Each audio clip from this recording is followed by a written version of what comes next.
The Secrets of Movies and TV Shows is brought to you by the StarQuest Production Network and is made possible by our many generous patrons. If you'd like to support the podcast, please visit sqpn.com/give. You're listening to The Secrets of Movies and TV Shows.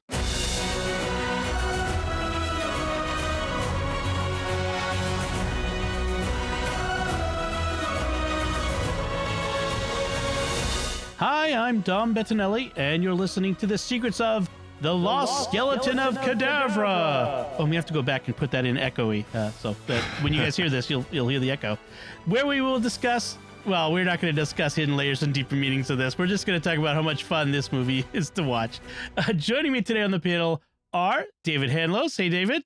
Hello. And Jimmy Akin. Hi, Jimmy. Howdy, Dom. Folks, be sure to join the StarQuest fan club by texting the word StarQuest, that's all one word, to 66866. That's StarQuest to 66866. And if you enjoy Secrets of Movies and TV Shows, you'll be sure to enjoy another show that's on the StarQuest network called American Catholic History. In about 20 minutes a week, you'll hear another excellent story, often one you've never heard before, from the history of Catholics in the United States of America and predate in the U.S. I think they will go all the way back to 1513 and the original settlements. So they could go back to 1492 if they wanted. Who do you think discovered America? The Catholics did. That's right. That's right. I'll have to ask them why they chose 1513 as their beginning date. In any case, check it out. It's called American Catholic History. You'll find it wherever podcasts are found or at sqpn.com/history. All right. So this time we are talking about the Lost Skeleton of Cadavra. And before we get into it, Jimmy, can you give us a recap of what this movie is about? So first of all, this is a black and white movie, and so think in black and white for me. And scientist Dr. Paul Anderson and his wife Betty have come to the woods near Cadavra Cave to find a recently crashed meteor that is made of the rare radioactive element atmospherium. Meanwhile, evil scientist Dr. Roger Fleming has come to the woods around Cadavra Cave to find the lost skeleton of Cadavra so that he and the skeleton can rule the world. Also, meanwhile, two aliens from the planet Marva, Crowbar and his wife Lattice, crash in the woods near Cadavra Cave, and their pet, a monster known as the Mutant, escapes from their rocket ship. All three groups have a common problem. Paul needs the atmospherium so he can do science with it. Roger needs the atmospherium so he can reanimate the skeleton and rule the world. And Crowbar and Lattice need the atmospherium to repair their rocket ship and go back to their planet Marva. Paul and Betty get the meteor, so the others need to find a way to steal it from them. Crowbar and Lattice use an alien device known as a transmutatron to make human clothing for themselves so they can pass themselves off as two humans from Earth and infiltrate the cabin where Paul and Betty are staying. Dr. Roger Fleming also decides to infiltrate the cabin, and to appear more normal, he uses the transmutatron to merge 4 forest animals into a beautiful woman named Animala so that he will have a date to bring to the cabin. Because that will make him more normal. Eventually, Roger and Animala get the meteor and use it to reanimate the skeleton. Crowbar and Lattice then become friends with Paul and Betty once they realize that Paul would have shared the atmospherium with them from the beginning. The skeleton, now reanimated, then tries to force Lattice to marry him as the bride of the skeleton. But Paul and Betty have discovered that Betty has a strange, charming influence over the alien mutant monster, and they crash the wedding. In the end, the skeleton, who hates Roger, chokes him to death. The mutant attacks the skeleton, and the two fatally wound each other. Animala is turned back into the 4 forest creatures she was made from, and Crowbar and Lattice get ready to depart for their home planet Marva, leaving their new friends, Paul and Betty. The end. That is quite the recap and quite the story. Yeah. So let's talk about this. So as you mentioned, Jimmy, Well, let's start with what. Why did you pick this for this topic for this episode? Yes, it's not why? our usual thing. Yes, why, Jimmy? Why? Well, because you're always saying you need more people to be on Secrets of Movies and TV, This is and true. you have a difficult time sometimes getting a crew together. And I don't watch a lot of the big budget popular movies and stuff, but there are certain movies that I really love. They're often hidden gems that a lot of people don't know about, and this is one of my favorite comedies. I can see why. Ever since I was a kid, I have loved bad movies. In high school, back in the VCR day, I mean, I would watch them on TV when I was really small before they had VCRs. Then after VCRs came in, when I was in high school, I'd go down to the local VHS place and rent bad 1950s science fiction B movies and watch them. And I became a connoisseur of them. I'd make fun of them in my head on my own. And then when I was in my 20s, Mystery Science Theater 3000 came out, where they would do all the work for me, Yep. and I could watch them making fun of the bad movies. And then in 2001, Larry Blamire, a filmmaker from Hollywood, and his gang produced The Lost Skeleton of Cadavra, it's got the comedy baked in. It's like Mystery Science Theater taken one step further, where the movie is actually bent around the comedy instead of the comedy being layered over the bad movie. It's something kind of like if Naked Gun tried to do a 1950s movie. Yeah, good analogy. So yeah, just like Naked Gun is a parody of police movies, police stories, Lost Skeleton is a parody of 1950s science fiction B movies. And they are trying so hard to be accurate, down to the stock music, down to the stock music and the stock footage. One of the things I tell people about this is you don't have to be a fan of 50s B movies to get this, to understand the comedy. But the more you know about 50s B movies, the funnier this is, because they will do things like you look at, these B movies from the 50s, and they frequently were made for next to no money. They'd have a budget of like $6,000, and they would be made in like a week. So they didn't have time for retakes, and they were made by people who were not really professional actors and stuff. And to pad out the movies, they would frequently include stock footage. Yeah. And so, like, if you watch the movie Jungle Goddess starring George Reeves, starring George. Yeah, there's a scene where they're flying over Africa in a plane, and then they're looking down at the animals they can see in Africa, and all of a sudden we have ground level stock footage of animals instead of like what you would see if you were actually looking out of a plane. It's just, here we are on the ground with some trees in the background, and there are animals. and they do something very similar in Lost Skeleton, where once Paul and Betty arrive in the woods around Cadavra Cave, Paul, like out of the blue, says, "Hey, they've got the right idea." And then all of a sudden we have ground level footage of squirrels playing. Yes, that's right. That's right. Like just out of nowhere. And then they repeat the same footage, which we've just seen, which is also one of the things you will find in these 50s B movies. Sometimes not only do they have inappropriate stock footage, they'll repeat it. Yeah.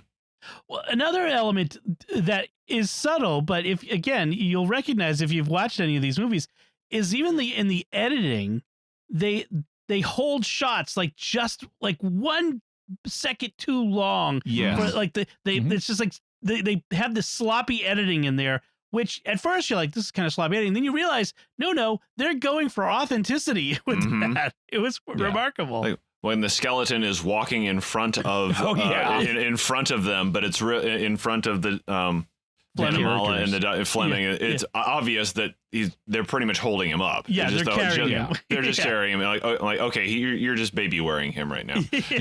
And they like pass the skeleton prop off between Roger and Animala. So Roger will be holding the skeleton by the spine below the camera, and so Animala can be more animated in the frame.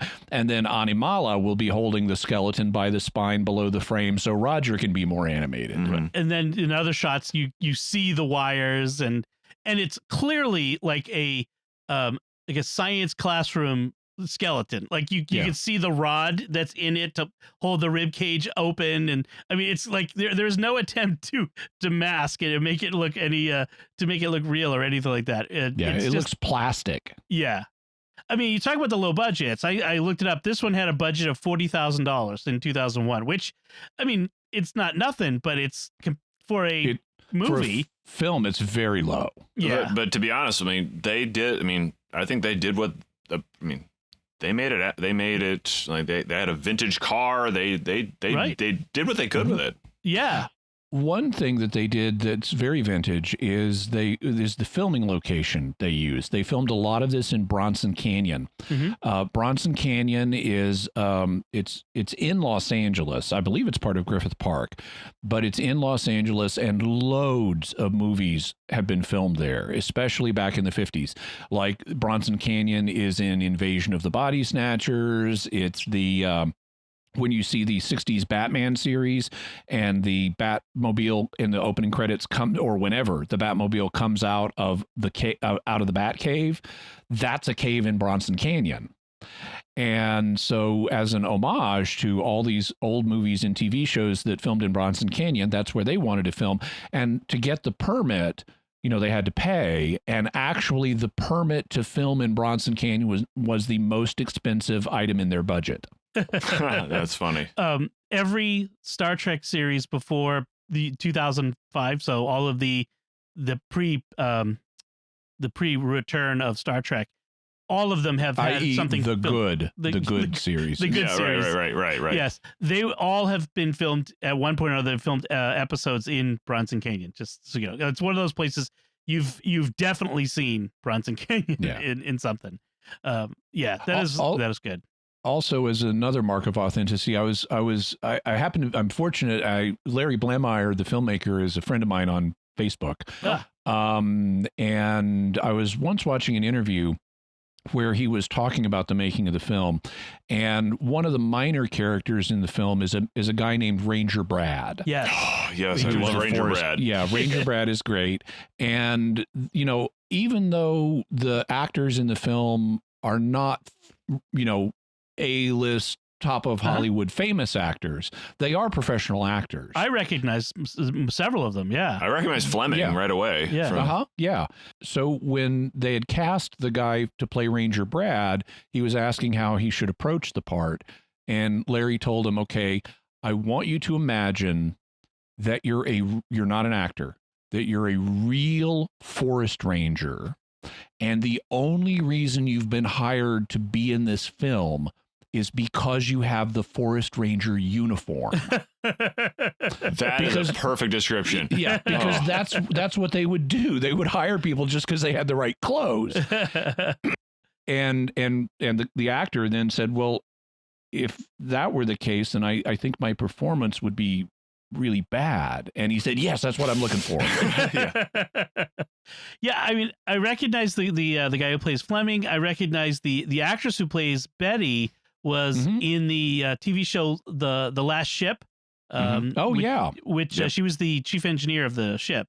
I mean, I recognize several of the actors. So, yeah, I mean, a lot of actors in Hollywood, they do these little side projects that just like they're just fun things to do because they enjoy being actors and not just because they're big stars.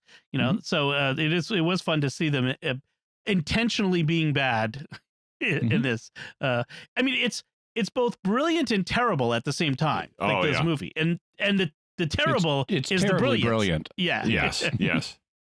I was telling my wife Melanie about this, and she said, I'm not sure I'd be interested in seeing it, but if I were at a party with a bunch of friends, this would be the best thing to watch because it's the perfect party movie for a particular kind of group of friends who would just love to laugh at the intentional campiness of the movie. And I think that's right on target. Mm-hmm. I think it'd be good to watch with your family because the movie is totally kid-friendly. Oh, yeah. And you can get that group laughter dynamic going as a family with it. There's plenty of slapstick in it, and I think the kids especially would love that. Like the scene where they're at the dinner party. Oh, the dinner scene is awesome. Yeah. Because you got Anamala, who's really an animal, and then you have the aliens, and the aliens are like, what do? We don't know what you're supposed to do at a dinner party. And so just do whatever they do. And so Anamala shoves her face into the plate and starts eating it like an animal. So like, okay. And they dive into.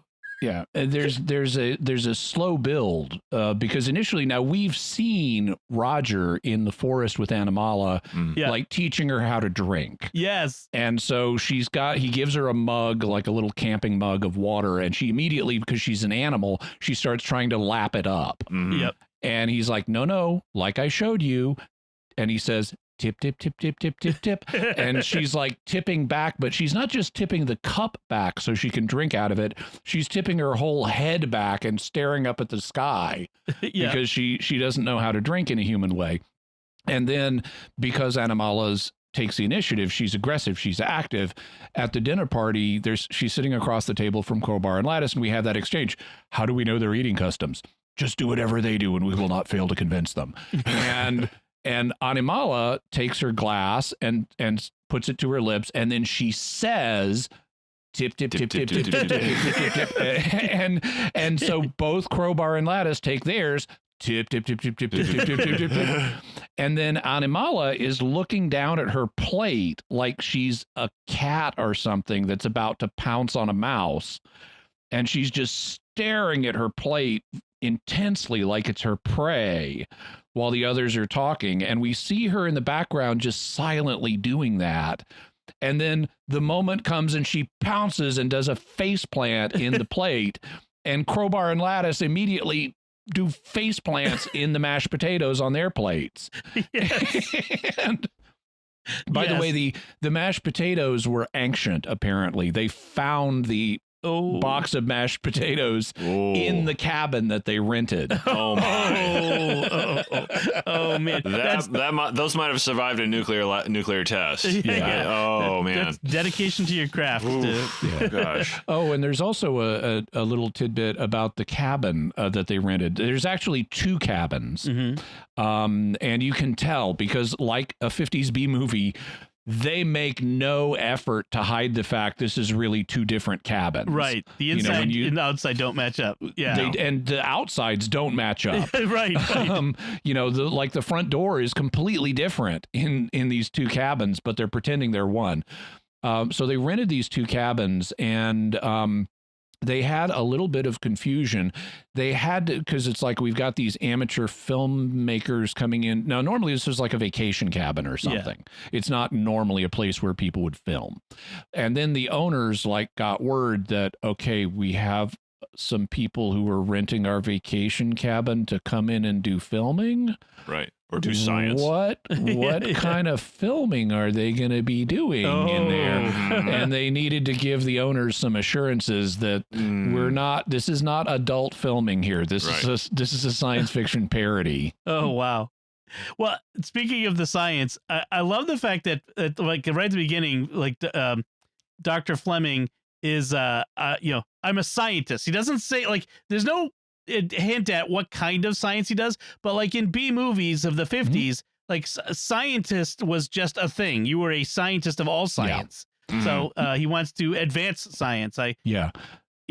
Dr. Armstrong, eventually, he normally does just talk in terms of science, and I'm a scientist, and I do science and things like that. Eventually, there is a reference. Ranger Brad at one point refers to him as, the meteor specialist? I'm honored to meet you. But that's the closest we get is a reference to him being a meteor specialist. Yeah, a meteorographer, I think. Yeah, if you're right. Yep, not a meteorologist, a meteorographer. Right. If you this is I will say, going back to this is totally kid friendly, but if anyone decided to make this a drinking game, Oh yeah.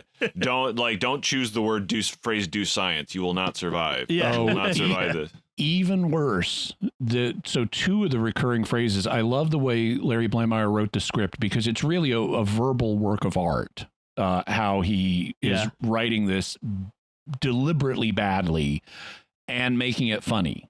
And just as a wordsmith myself, because I write for a living, I really appreciate the craft in the script.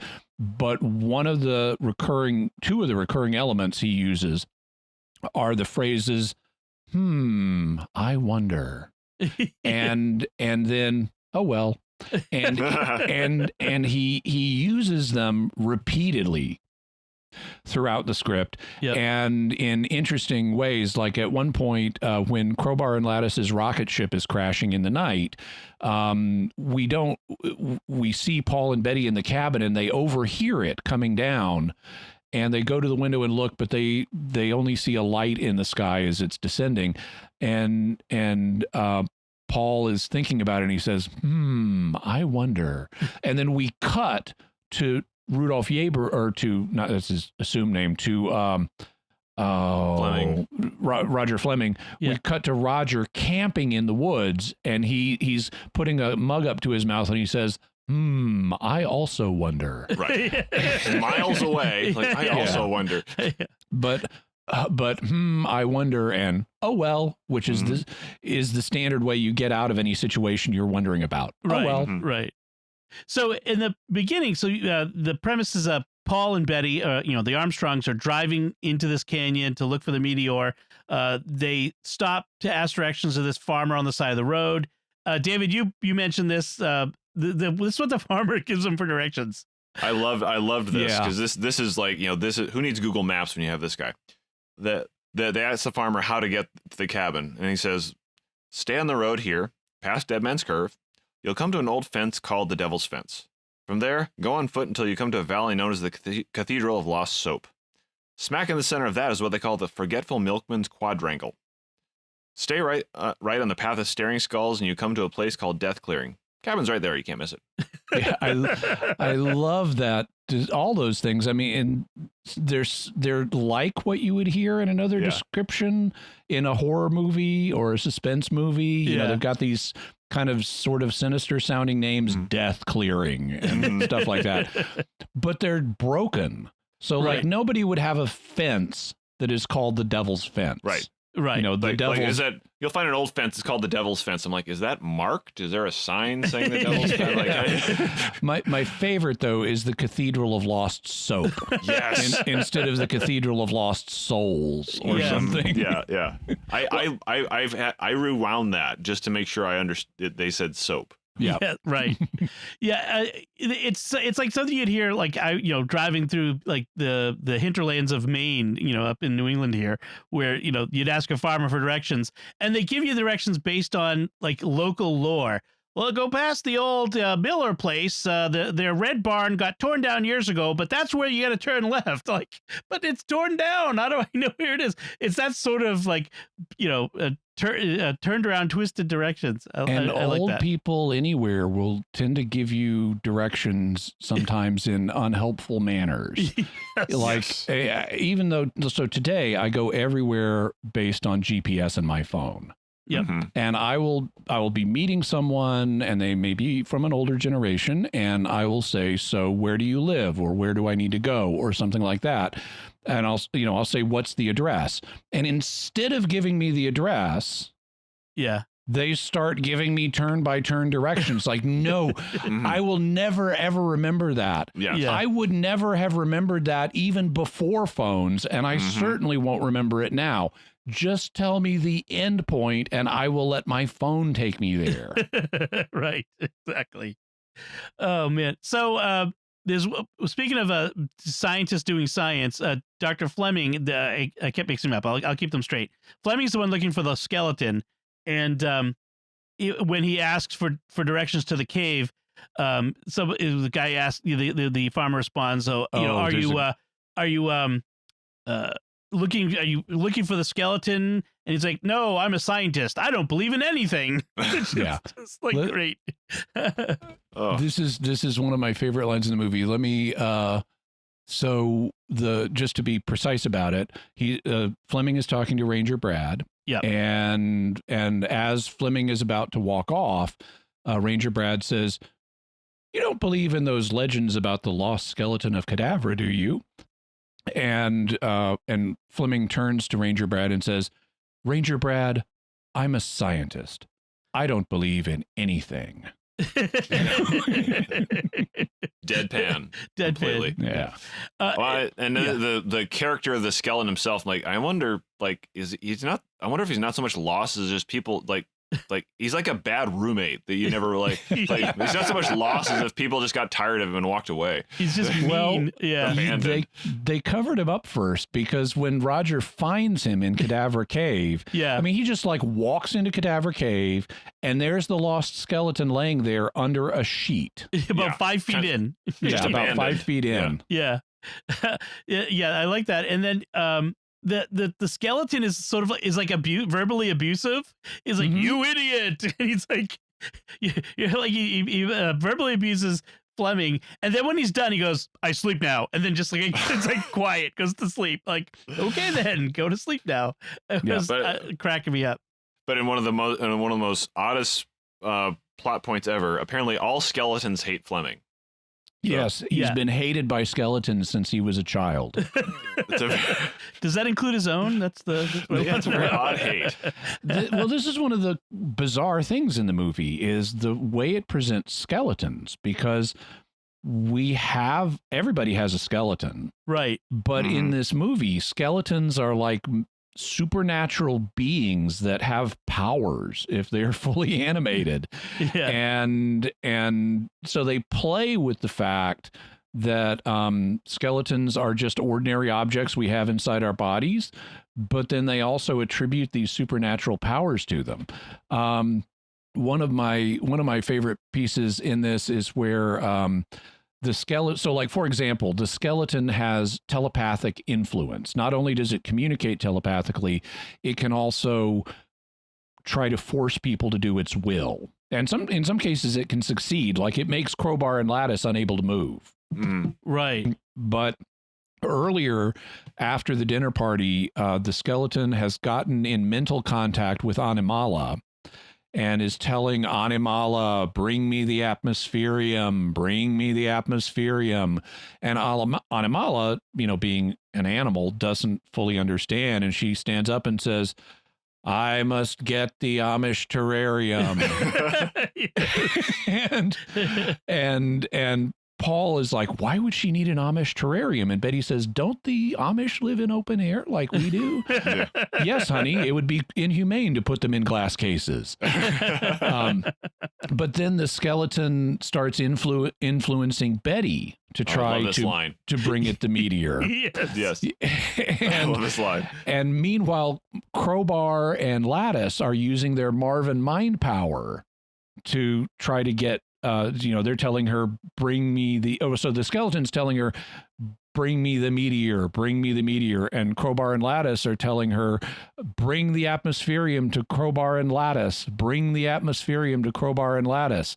And then Betty gets up and says, "I must make the skeleton meteor using a crowbar covered in lettuce." and after they snap her out of the trance, like, Betty is laying in bed and she's like, "Where am I? What happened?" And Paul says, "It's all right, Betty. You were just doing some very stupid things." and just like the stereotypical patronizing housewife in the 50s movies. Yes, exactly. And then she starts complaining. She starts trying to explain about her experience and how hazy it was, but she says, "All I remember is just vague things, strange. A skull was smiling at me, and something alien, like another brain in my own head." And Paul says, "That doesn't make any sense. Brains, head. First of all, skulls don't smile. They're dead. And it's more of a grin, really. Believe me, I know. As a scientist, I've looked plenty of skulls in the socket in my time. I liked when the skeleton started to do the mind thing to Betty, and it was like, "Hi, Betty. It is I, the skeleton." Right. Hi, Betty. That was just so funny. I like that. Yeah. By the way, the skeleton is voiced by Larry Blamire, who also plays Paul Armstrong. Right.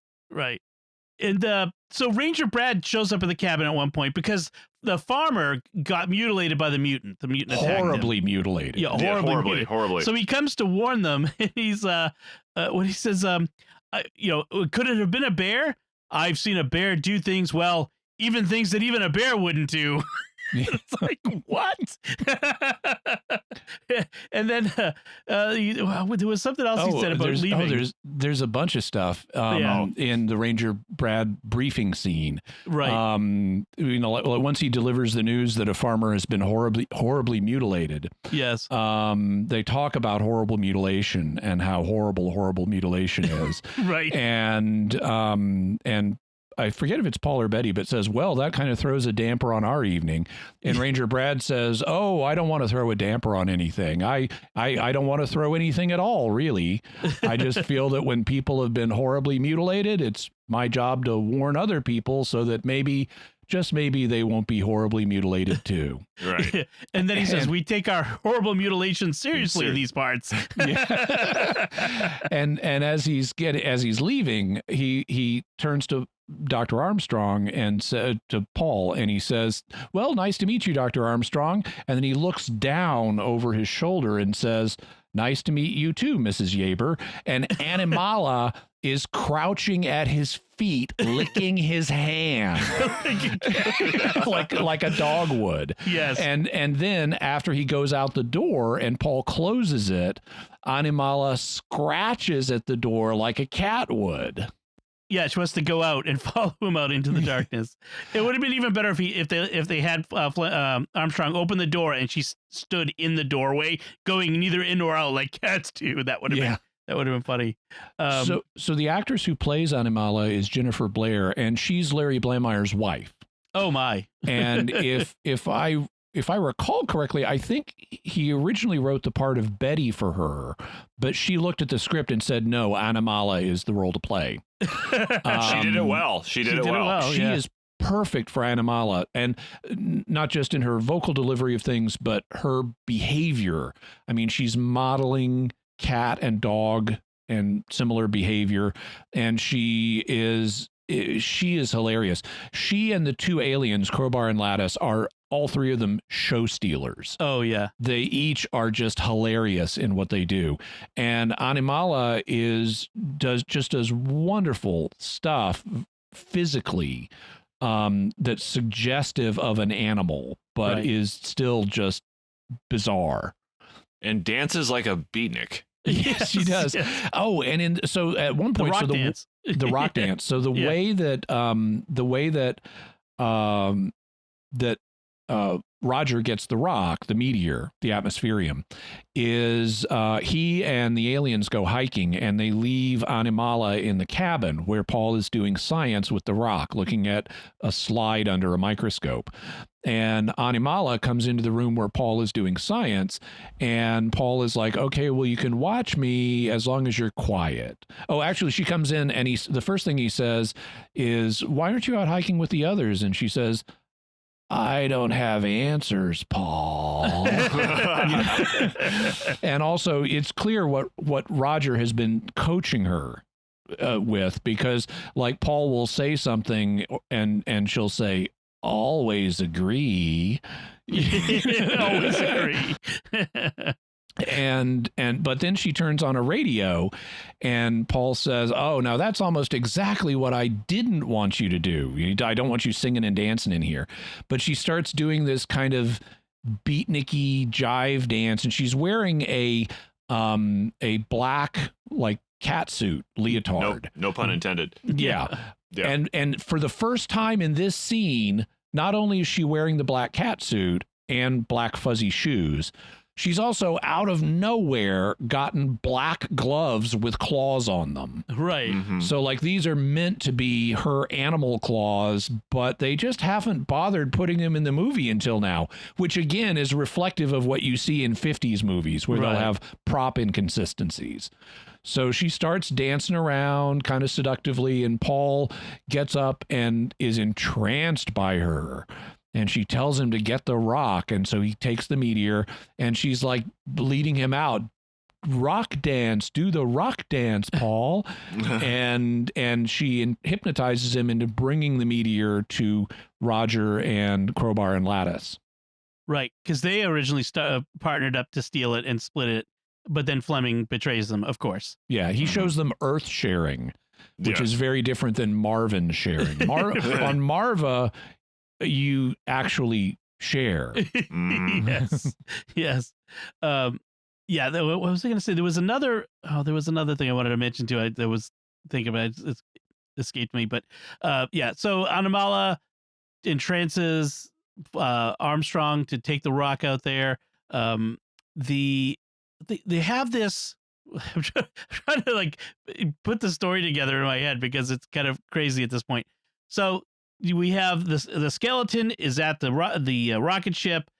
They've betrayed Crowbar and Lattice. Oh, I was going to say that Crowbar and Lattice, the way they play that reminds me a lot of the Coneheads from SNL from Saturday Night Live. yes. There's Yes. that sort of that fish out of water. We don't quite fit in. We think we're fitting in. We think we're doing it right. Yeah. And you are clearly not doing it right. And it is hysterical that the way they play that. They play it so straight. It is great. Now, unlike the Coneheads, they don't talk in funny voices. Right. They talk in normal human voices, although they're quite reserved. Mhm. Yes. And they show up at the cabin, and I just love what happens. They come to the cabin, and there's a staircase leading up from the ground to like a railed balcony. Yep. That you need to get up to go into the door.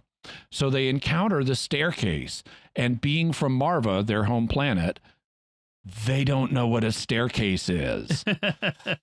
and they're talking to each other about the stairs, and it's like it's a construction of planes at different levels. What should we do? Step on them. and then they like put their backs against the wall of the house and carefully move up one step at a time because they've never done this before. They're not sure if they're going to fall, so they're bracing themselves against the wall of the house as they're going up the staircase.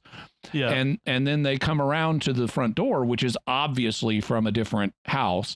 And they're looking at the door, and they're like, okay, this appears to be an entrance of some kind. Why isn't it opening? And they're just standing there, and Paul and Betty are listening to them inside the cabin, but they're just standing there talking about, why isn't it opening? What is wrong with this entrance? Why is this happening? They are distraught. It's great.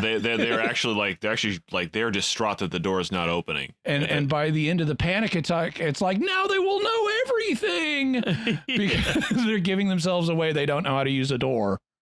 And then Betty and Paul open the door and like, and eventually invite them in. Like, well, of course, that's what we've been waiting for. Now we go in. Now.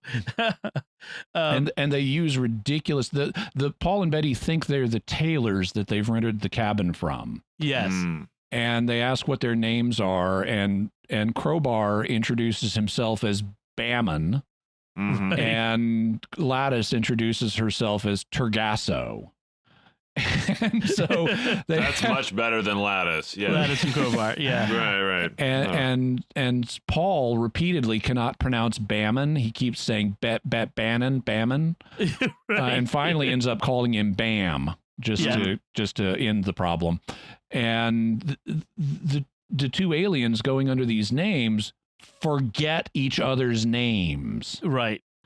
And so at one point, Lattice is talking to Betty about how much she loves the inverted cloth funnel, that she's wearing, by which she means her dress. Right. Yeah. And she refers to, oh yeah, I was just telling Crowbar about this. And Betty's first question is, who is Crowbar? Mm-hmm. And Crowbar suggests the designer. Oh yes, Crowbar is the designer. Oh, you must give me the name of their shop. My wife does not wish to talk about a shop. Smooth. Yeah.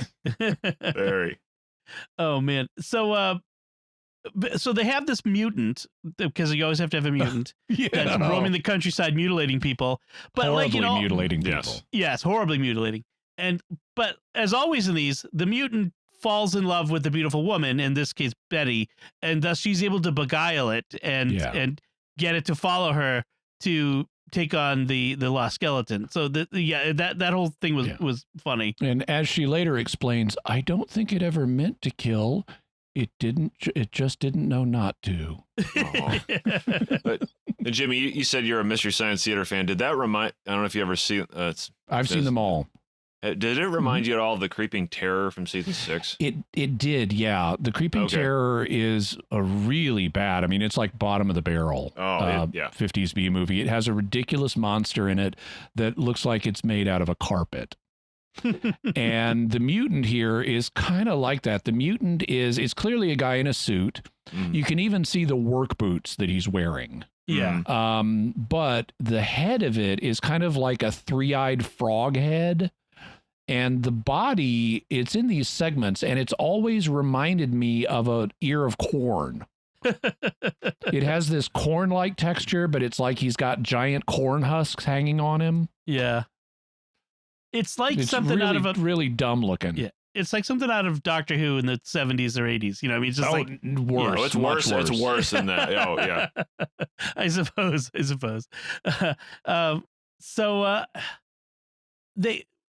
After they defeat, I mean, we could talk about the battle over the skeleton and between the skeleton and the mutant.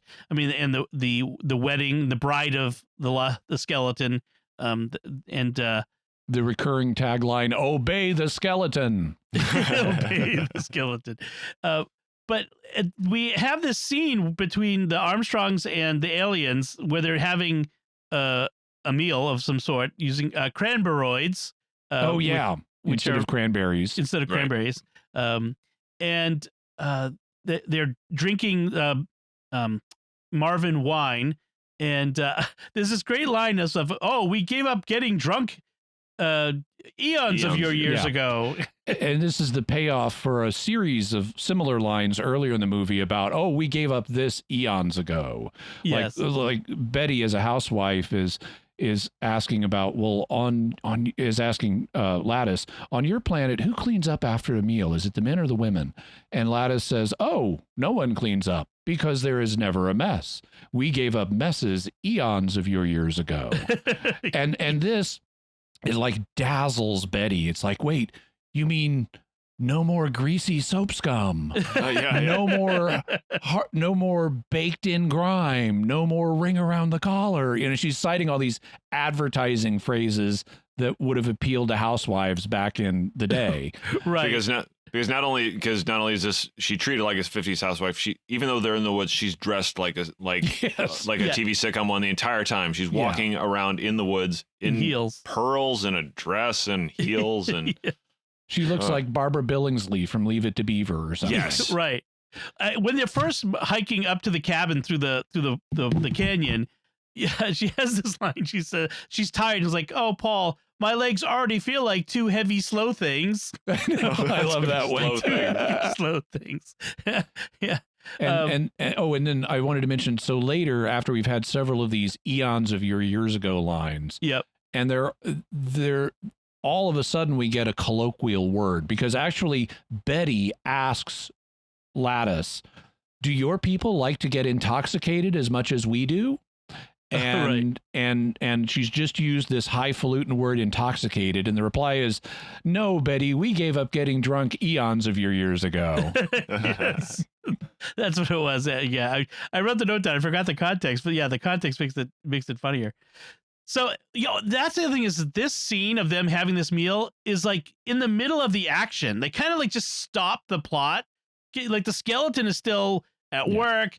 Fleming is still got the atmospherium. Animala is still doing whatever she's doing. And they're like having this meal together. On board the rocket ship. Right, right. And it's classic like that, like where the action, the whole flow of the movie just totally interrupted. And it's like, why would you? And so it's brilliant to put that in there. It's like, again, subtle. It's to show their bonding now. Yeah. So, it's always 5 o'clock on some planet. Yeah, well, that's right. So the skeleton's sitting in the throne that has appeared somehow in front of the rocket ship while they prepare for the wedding. And with Fleming there. I love how the skeleton is telepathically forcing the aliens to dance. Yes. And so they're there doing, no partner dances. And they're kind of just wriggling around incompetently because these aren't real dances. And they're saying, no, you can't make us dance. You don't know what you're tampering with. Like it's horribly dangerous for aliens to dance or something. It's like forcing Mr. Spock to emote. Right. And you cannot take us to Funky Town. And the other thing is the skeleton keeps verbally abusing Fleming. At one point, he just says, "Shut up!" He just yells at him to shut up, like out of nowhere. I'm sorry. It was just so funny, like the way he just abuses Fleming. And then to let the skeleton wedding begin. Yeah, the skeleton is very superior. Yes, he is. He is. I love how so at one point, the skeleton decides he's going to sleep now. And so he just shuts off and leaves Roger and Animala to make the preparations for the wedding. And Roger tells Animala, so prepare the bride for the wedding. And Animala is like, how am I supposed to do that, Roger? I don't know. Just do it. Yeah. Woof. He barks at her. and not barking, but woof. Woof, yeah. And one of her recurrent lines is not like, "Rawr," it's just rower. Yeah. Right. Like someone saying the word. Yeah. Yeah. But then when she brings out Animala, she's got her in a skeleton costume. Yes. So it's like one of these black bodysuits with a skeleton painted on it. Right. And they've got like a headpiece for her that's just like a black stocking for her head that has a skeleton drawn on the front of it. So it's a two-dimensional skeleton, a two-dimensional skull on a three-dimensional surface with eye holes cut out. Yep. It looks completely ridiculous. Yes. But now she's dressed as the bride of the skeleton. For someone who's a composite of 4 animals, I'll give her that. Yeah, yeah. She did her best. I love the way Paul Armstrong just knows that she's made out of 4 animals because they don't show the animals, because in a 50s movie, you'd have to rent them. Yes. And if you don't have the budget for that, you just don't show them. So when Paul uses a transmutatron, before he uses it, he says, hey, look at those forest animals over there. I could use the transmutatron to make a date for myself so I won't seem so alone. And then he just uses the transmutatron as a ray gun, and they show an animated ray gun effect blasting a piece of blank ground in the woods. Yeah. Because they don't have the money for animals. and then Animala fades in or to existence. But go ahead. Somehow Paul just knows she's made of, after he learns she's really an animal, he learns somehow she's made of 4 forest animals out of nowhere. There are several instances of acquired knowledge, like knowledge that there's no way they should know these things except it's in the script. They've read the script. Oh man. So, and like you mentioned, there's this fight between the mutant, this epic battle between the mutant and the skeleton. And that might have been the funniest part of for me. I mean, it's this funny battle, and of course, they go over the cliff, and I love how the you can clearly see what we're meant to understand as an audience is that the skeleton is punching the mutant. Right. But really, you can see that the actor playing the mutant is holding the skeleton prop up to his body, and it's holding the skeleton prop by the wrists and punching himself. It's literally the quit hitting yourself version of a 1950s movie. It's just right. Oh man. So yeah, and then we of course we end with Betty has the line for the about the mutant, it never meant to kill, it just didn't know not to, and that sort of thing, which is supposed to be that profound quote you get at the end, that sort of like moving. He tampered in God's domain, Yes.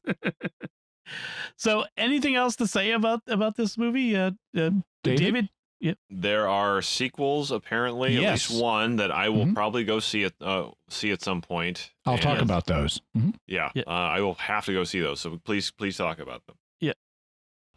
Well, I also wanted to mention, I love now, as the listeners can hear, because of how much we've been quoting this movie. Yeah. This movie is eminently quotable. There are loads of great lines in this. And I'm sure if you watch it with your family, your kids, and you are going to be quoting this to each other around the house for a while, because of how many great lines there are in it. One of my favorites is there's a point where where Crowbar and Lattice and Roger Fleming are left alone in the living room of the cabin, and at this point, Roger confronts Crowbar and Lattice with the fact that they're aliens, because they've been trying to hide this fact. They've been trying to pretend they're humans, and they've totally been blowing it. And where it finally comes out is Roger says to Crowbar and Lattice, look, I know who you are. I know you're aliens. And Crowbar says, aliens? Us? Is this one of your Earth jokes?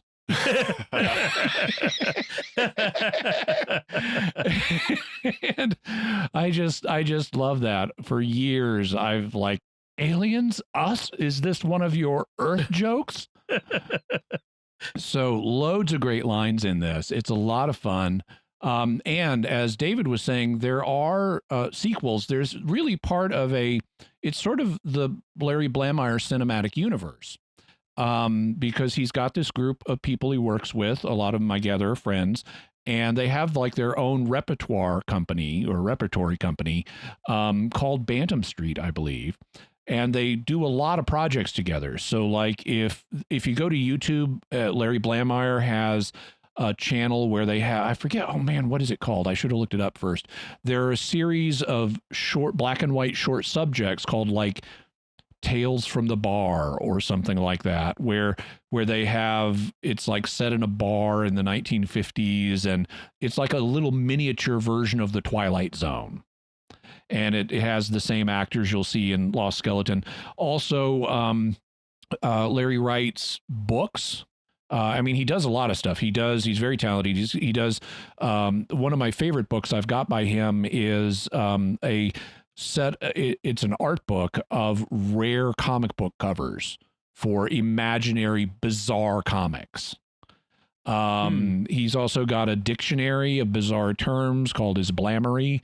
And Please tell me Atmospherium's in there. He's got novels that he's written. In fact, there is a novel sequel to Lost Skeleton called Doc Armstrong, Suburb on the Edge of Never.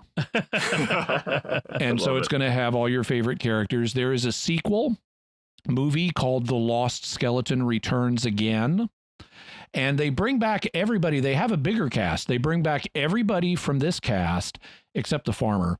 And they introduce some new characters, but they have a problem. Like so Ranger Brad died in this film. He was horribly mutilated, and Roger Fleming died when the skeleton choked him.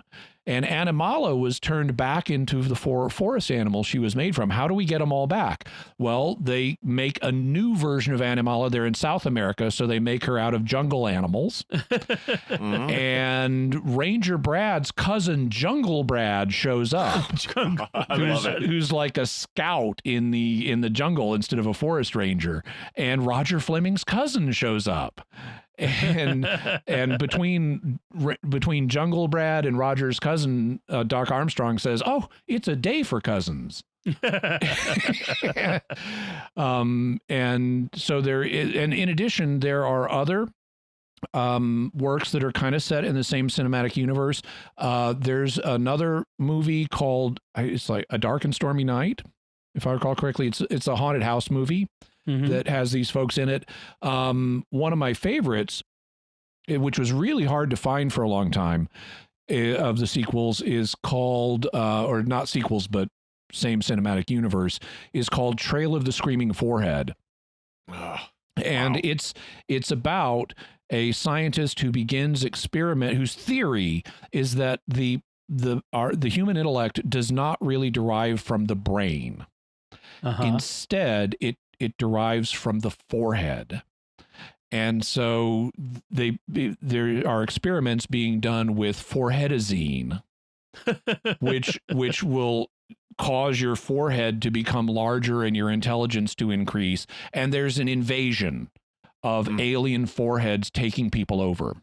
It's an Invasion of the Body Snatchers parody, and it actually has Andrew McCarthy from the 1956 Invasion of the Body Snatchers in a cameo role. Oh, nice. Wow. Nice. Yeah. Perfect. And there are these other associated characters like Big Dan Frater and his sailing sidekick, and they show up, and so there's really a pretty complex web of stuff. So if you like Lost Skeleton, there is more to find, either in the novels or in the movie sequels or on Larry Blameyer's channel. In fact, while I was doing some research for this recording, I discovered that Larry Blameyer has on his YouTube channel released some of the recovered footage from the lost 1922 version of the Lost Skeleton of Cadavra. Oh, so it's the lost skeleton of Cadavra. And what he's done is made it in the silent. He's found film from actual silent movies that like have a guy in a skeleton suit in them, and repurposed them with narration and 1920s style music and stuff like that to make a little condensed short version of the Lost Skeleton of Cadavra with exactly the same dialogue. Oh, wow.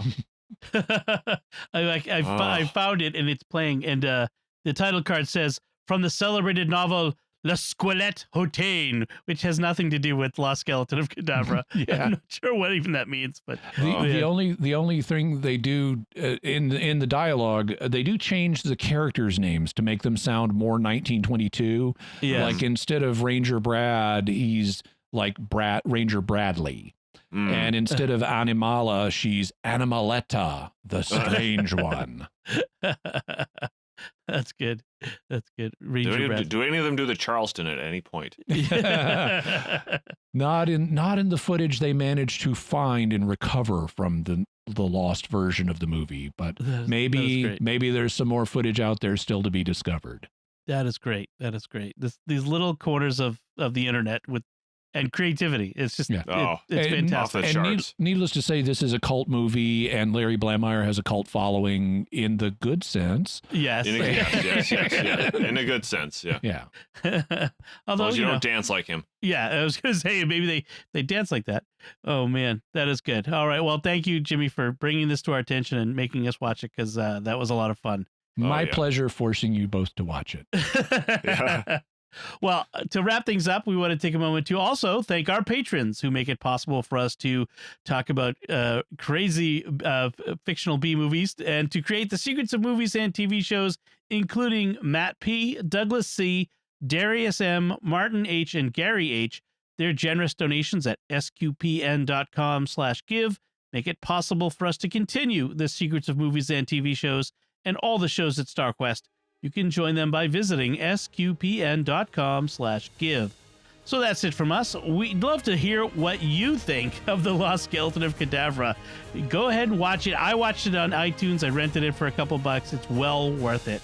So let us know by commenting on the show at sqpn.com/secrets. Also, you can get it on Amazon. That's how I watched it. Oh, okay. Good. Or the StarQuest Facebook page, or send us an email at secrets@sqpn.com. Until next time, Jimmy Akin, thank you for joining me and sharing the secrets of the Lost Skeleton of Cadavra. Thank you. Obey the skeleton. I sleep now.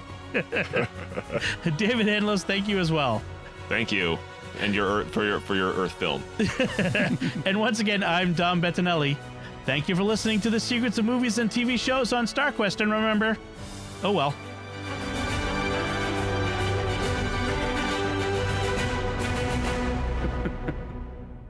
I sleep now.